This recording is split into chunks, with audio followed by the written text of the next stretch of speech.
थाना सूरजपुर पुलिस ने लुटेरी दुल्हन गैंग का पर्दाफाश करते हुए मास्टरमाइंड अनम पत्नी दानिश को गिरफ्तार कर लिया है। ये गिरफ्तारी पुलिस, सर्विलांस और सीडीटी टीम के संयुक्त प्रयास से अलीगढ़ के जमालपुर क्षेत्र में हुई। गैंग के अन्य सदस्य प्रदीप, आमिर, संतोष और मालती पहले ही गिरफ्तार किए जा चुके थे। ये गैंग नकली परिवार बनकर कैसे शादी करवाता था। शादी के बाद विदाई की रस्म के दौरान नकदी और जेवर लेकर दुल्हन और गैंग के सदस्य क्या करते थे। कोई बनता था दुल्हन का चाचा, कोई बनता था दुल्हन का दादा, कोई बनती थी दुल्हन की मौसी और खुद पति बन जाता था दुल्हन का भाई। जी हाँ, ये कहानी है दुल्हन लुटेरे गिरोह की, जिसका पर्दाफाश सूरजपुर पुलिस ने किया है। इस संबंध में एक प्रेस कॉन्फ्रेंस का आयोजन किया गया, जिसे डीसीपी शक्ति मोहन अवस्थी ने संबोधित किया। इसमें 5 लोगों में से 2 कपल्स हैं, यानी 2 लोग पति पत्नी हैं और एक इसमें जो व्यक्ति है जो संतोष है वो बिचौलिया है। और कहीं कोई ऐसी शिकायत अभी इस बारे में जानकारी की जा रही है, परंतु इनका आपराधिक इतिहास पहले का भी मिला है। तो मैं भी और इसमें बता दूं कि ये गिरोह जो है विधुर, जो अंधे हैं या जो एजेड है, जिनकी शादी नहीं होती थी, उनको ये फांसता था।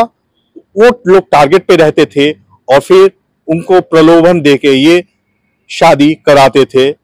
एक दुल्हन के रूप में ये लुटेरी को भेजते थे और फिर पूरा खेल चलता था। जब 7 दिन बाद दुल्हन विदा होके मैके जाती थी तो साथ में साथ वो सारे जेवरात को समेट ले आती थी और वापस ससुराल जाती ही नहीं थी। और क्या क्या तमाशा होता था तो सुनते हैं डीसीपी शक्ति मोहन अवस्थी को। इस पूरे केस के बारे में वो ब्रीफ कर रहे हैं, साथ ही साथ ये गिरोह कैसे सूरजपुर पुलिस के हत्थे चढ़ा, इसके बारे में भी उन्होंने जानकारी दी। ये लोग ऐसे लोगों को तलाश करते थे जिनकी शादी की उम्र निकल चुकी होती थी और जो लोग किसी के तलाश में थे, और उसके बाद ये लोग एक बिचौलियों के माध्यम से और खुद को 4-5 लोग खुद को एक परिवार बताकर फैमिली को अप्रोच करते थे और शादी कराते थे। शादी कराने के बाद जो 7वें दिन विदाई की रस्म होती है, जब उसमें बहू जो थी वो मायके आती थी, तो वो सारा जेवर जो शादी में उसको मिलता था वो ले जाती थी और उसके बाद वापस नहीं जाती थी। यह लोग ऐसे काम करके कई बार एक ही महिलाओं की शादी कराते थे और एक महिला हम लोगों ने अरेस्ट भी की है। बाकी लोग उसके रिश्तेदार, उसके जान पहचान वाले बनते थे, ताकि जो फैमिली शादी कर रही है उसको ये शक ना हो कि ये कोई फर्जी गैंग काम कर रही है। इनके पास से काफी लंबा चौड़ा इनका आपराधिक इतिहास भी मिला है। 2015 से ये लोग इस काम को कर रहे हैं। इनके खिलाफ हमको बुलंदशहर में, अलीगढ़ में मुकदमे भी मिले हैं और अभी नोएडा में कुछ समय पहले एक लड़की की गुमशुदगी लिखी गई थी। बाद में जब हमें पता लगा तो वो लड़की पीड़ित थी और उस लड़की ने बताया कि उसके साथ भी इन लोगों ने इस लुटेरी गैंग ने उसे किसी शादी में, उसे गैंग में शामिल करने का झांसा दिया था और उसको भी एक परिवार की दुल्हन बनाने का ये लोग झांसा दे रहे थे।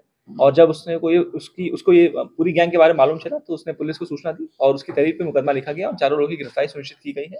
इसमें गैंग का मुखिया, इसका नाम प्रदीप है, और इसमें जो गैंग के अन्य मेंबर है उनका नाम प्रदीप, आमिर, संतोष, मालती है। इसमें एक गैंग मेंबर है जो फरार है, जल्दी उसकी गिरफ्तारी भी सुनिश्चित की जाएगी। तो ये कहानी थी लुटेरी दुल्हन की, जो दुल्हन के रूप में लुटेरी घर जाती थी और कर देती थी पूरे घर का सफाया। आप भी अवेयर रहें, जागरूक रहें। अगर आपके घर में कोई इस तरह का व्यक्ति है जो एजेड है, विधुर है, या वो किसी ऐसे गिरोह के कोई ऐसे लोग आपके टच में हैं जो प्रलोभन दे रहे हैं कि वो शादी करा देंगे, उसके एवज में 1 लाख 2 लाख रुपया दो, तो सतर्क हो जाएं, क्योंकि ये गिरोह लुटेरी दुल्हन गिरोह का हो सकता है। फिलहाल इस खबर में इतना ही। साथी सौरभ सिंह के साथ रोहित प्रियदर्शन, ग्रेनो न्यूज।